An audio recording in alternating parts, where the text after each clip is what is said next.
చూస్తుంటే నా మనసే ఉరకలేస్తుంది. ఓ నీడ తాకుటకై ఒకటే ఆశ పడుతోంది. పరిసరి పసనిసా నీ పమరిసా నిపమప మండు టెండల్లో నీవూసే మంచుగా తోచే.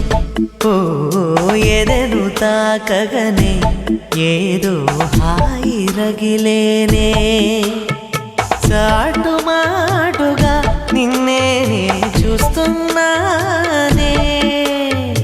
గుండె మాటున నిన్నే పూజిస్తున్నానే. ఆ మాటే నీ మదిని చేరే రోజే పండుగలే. సంపంగిరమ్మ పూబంతివమ్మ